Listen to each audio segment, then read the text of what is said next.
Jesus went on to say, "To what then can I compare the people of this generation? What are they like? They are like children sitting in the marketplace and calling out to each other. We played the pipe for you, and you did not dance. We sang a dirge, and you did not cry. For John the Baptist came neither eating bread nor drinking wine, and you say, he has a demon. The Son of Man came eating and drinking, and you say, here is a glutton and a drunkard, a friend of tax collectors and sinners. But wisdom is proved right by all her children." When one of the Pharisees invited Jesus to have dinner with him, he went to the Pharisee's house and reclined at the table. A woman in that town who lived a sinful life learned that Jesus was eating at the Pharisee's house. So she came there with an alabaster jar of perfume. As she stood behind him at his feet, weeping, she began to wet his feet with her tears. Then she wiped them with her hair, kissed them, and poured perfume on them. When the Pharisees who had invited him saw this, he said to himself, "This man were a prophet. He would know who is touching him and what kind of woman she is, that she is a sinner." Jesus answered him, "Simon, I have something to tell you." "Tell me, teacher," he said. "Two people owed money to a certain moneylender. One owed him 500 denarii and the other 50. Neither of them had the money to pay him back, so he forgave the debts of both. Now, which of them will love him more?" Simon replied, "I suppose the one who had the bigger debt forgiven." "You have judged correctly," Jesus said. Then he turned toward the woman and said to Simon, "Do you see this woman? I came into your house. You did not give me any water for my feet, but she has wet my feet with her tears and wiped them with her hair. You did not give me a kiss, but this woman, from the time I entered, has not stopped kissing my feet. You did not put oil on my head, but she has poured perfume on my feet.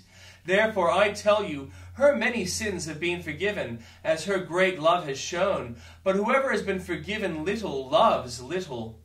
Then Jesus said to her, "Your sins are forgiven." The other guests began to say among themselves, "Who is this who even forgives sins?" Jesus said to the woman, "Your faith has saved you. Go in peace." And in the Old Testament reading, in those days Israel had no king. Now a Levite who lived in a remote area in the hill country of Ephraim took a concubine from Bethlehem in Judah.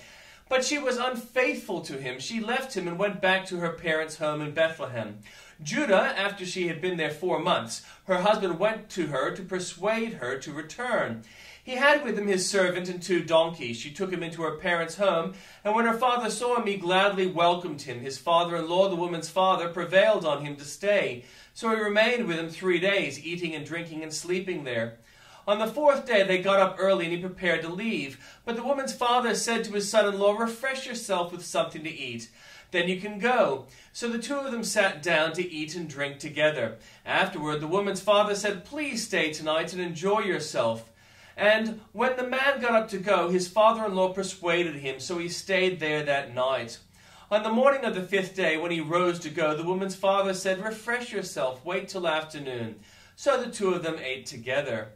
Then, when the man with his concubine and his servant got up to leave, his father-in-law, the woman's father, said, "Now look, it's almost evening. Spend the night here. The day is nearly over. Stay and enjoy yourself. Early tomorrow morning, you can get up and be on your way home." But unwilling to stay another night, the man left and went towards Jebus, that is, Jerusalem, with his own saddled donkeys and his concubine. When they were near Jebus, the day was almost gone. The servant said to his master, "Come, let's stop at this city of Jebusites and spend the night." His master replied, "No, we won't go into any city whose peoples are not Israelites. We will go on to Gibeah." He added, "Come, let's try to reach Gibeah or Ramah and spend the night in one of those places." So they went on, and the sun set as they neared Gibeah in Benjamin. There they stopped to spend the night. They went and sat in the city square, but no one took them in for the night. That evening an old man from the hill country of Ephraim, who was living in Gibeah, the inhabitants of the place were Benjamites, came in from his work in the fields. When he looked and saw the traveler in the city square, the old man asked, "Where are you going? Where did you come from?" He answered, "We are on our way from Bethlehem in Judah to a remote area in the hill country of Ephraim where I live. I have been to Bethlehem in Judah, and now I'm going to the house of the Lord. No one has taken me in for the night. We have both straw and fodder for our donkeys, and bread and wine for ourselves and your servants, me, the woman, and the young man with us. We don't need anything." "You are welcome at my house," the old man said. "Let me supply whatever you need, only don't spend the night in the square." So he took him into his house and fed his donkeys. After they had washed their feet, they had something to eat and drink. While they were enjoying themselves, some of the wicked men of the city surrounded the house, pounding on the door. They shouted to the old man who owned the house, "Bring out the man who came to your house so we can have sex with him." The owner of the house went outside and said to them, "No, my friends, don't be so vile. Since this man is my guest, don't do this outrageous thing. Look, here is my virgin daughter and his concubine. I will bring them out to you, and you can do them as you do to them whatever you wish. But as for this man, don't do such an outrageous thing." But the men would not listen to him, so the man took his concubine and sent her outside to them, and they raped her and abused her throughout the night, and at dawn they let her go. At daybreak the woman went back to the house where her master was staying, fell down at the door and lay there until daylight.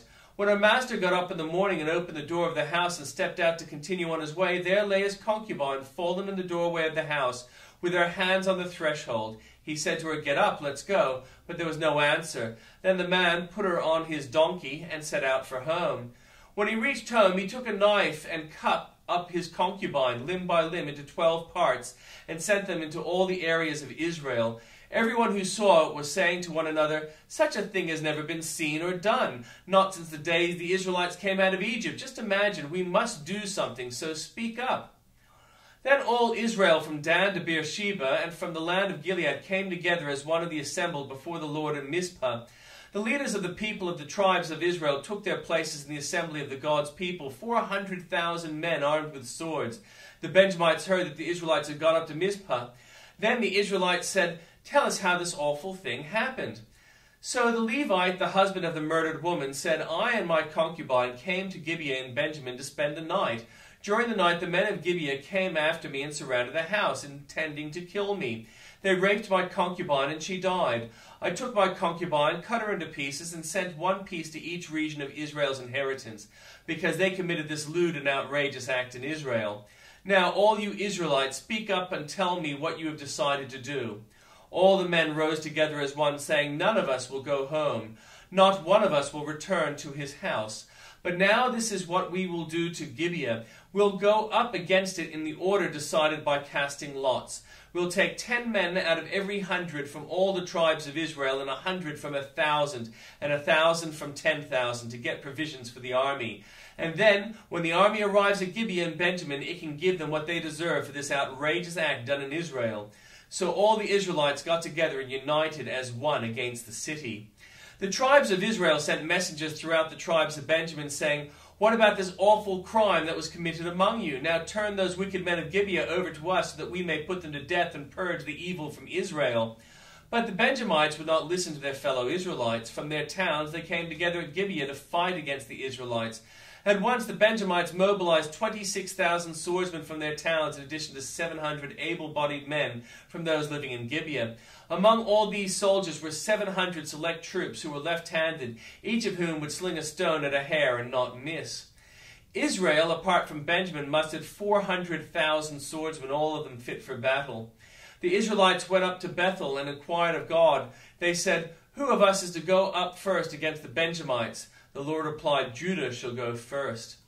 The next morning the Israelites got up and pitched camp near Gibeah. The Israelites went out to fight the Benjamites and took up battle positions against them at Gibeah. The Benjamites came out of Gibeah and took out 22,000 Israelites on the battlefield that day. But the Israelites encouraged one another and again took up their positions where they had stationed themselves the first day. The Israelites went up and wept before the Lord until evening, and they inquired of the Lord. They said, "Shall we go up again to fight the Benjamites, our fellow Israelites?" The Lord answered, "Go up against them." Then the Israelites drew near to Benjamin the second day. This time, when the Benjamites came out from Gibeah to oppose them, they cut down another 18,000 Israelites, all of them armed with swords. Then all the Israelites, the whole army, went to Bethel, and there they sat weeping before the Lord. They fasted that day until evening and presented burnt offerings and fellowship offerings to the Lord. And the Israelites inquired of the Lord in those days. The ark of the covenant of God was there, with Phinehas, son of Eleazar, the son of Aaron, administering before it. They asked, "Shall we go up again to fight against the Benjamites, our fellow Israelites, or not?" The Lord responded, "Go, for tomorrow I will give them into your hands." Then Israel set an ambush around Gibeah. They went up against the Benjamites on the third day and took up positions against Gibeah as they had done before. The Benjamites came out to meet them and were drawn away from the city. They began to inflict casualties on the Israelites as before, so that about 30 men fell in the open fields and on the roads, the one leading to Bethel and the one another Gibeah. While the Benjamites were saying, "We are defeating them as before," the Israelites were saying, "Let's retreat and draw them away from the city to the roads." All the men of Israel moved from their places and took up position at Bel-Tamar, while the Israelite ambush charged out of its place on the west of Gibeah. Then 10,000 of Israel's young men made a frontal attack on Gibeah. The fighting was so heavy that the Benjamites did not realize how near disaster was. The Lord defeated Benjamin before Israel, and on that day the Israelites struck down 25,100 Benjamites, all armed with swords. Then the Benjamites saw that they were beaten. Now the men of Israel had given way before Benjamin because they relied on the ambush they had set near Gibeah. Those who had been in ambush made a sudden dash into Gibeah, spread out, and put the whole city to the sword. The Israelites had arranged with ambush that they should send up a great cloud of smoke from the city, and then the Israelites would counterattack. The Benjamites had begun to inflict casualties on the Israelites, about 30, and they said, "We are defeating them as in the first battle." But when the column of smoke began to rise from the city, the Benjamites turned and saw the whole city going up in smoke. Then the Israelites counterattacked, and the Benjamites were terrified because they realized that disaster had come on them. So they fled before the Israelites in the direction of the wilderness. But they could not escape the battle, and the Israelites who came out of the towns cut them down there. They surrounded the Benjamites, chased them easily, overran them in the vicinity of Gibeah on the east. 18,000 Benjamites fell, all of them valiant fighters. As they turned and fled toward the wilderness to the rock of Rimmon, the Israelites cut down 5,000 men along the roads. They kept pressing after the Benjamites as far as Gidom, and struck down 2,000 more. On that day, 25,000 Benjamite swordsmen fell, all of them valiant fighters. But 600 of them turned and fled into the wilderness to the rock of Rimmon, where they stayed for months. The men of Israel went back to Benjamin and put all the towns to the sword, including the animals and everything else they found. All the towns they came across they set on fire. The men of Israel had taken an oath at Mizpah, "Not one of us will give his daughter in marriage to a Benjamite." The people went to Bethel, where they sat before God until evening, raising their voices and weeping bitterly. "Lord, God of Israel," they cried, "why has this happened to Israel? Why should one tribe be missing from Israel today?" Early the next day, the people built an altar and presented burnt offerings and fellowship offerings. Then the Israelites asked, "Who from all the tribes of Israel has failed to assemble before the Lord?" For they had taken a solemn oath that anyone who failed to assemble before the Lord at Mizpah was to be put to death. Now the Israelites grieved for the tribe of Benjamin, their fellow Israelites. "Today one tribe is cut off from Israel," they said. "How can we provide wives for those who are left? And since we have taken an oath by the Lord not to give them any of our daughters in marriage." Then they asked, "Which one of the tribes of Israel failed to assemble before the Lord at Mizpah?" They discovered that no one from Jabesh Gilead had come to the camp for the assembly. For when they counted the people, they found that none of the people of Jabesh Gilead were there. So the assembly sent 12,000 fighting men with instructions to go to Jabesh Gilead and put to the sword those living there, including the women and children.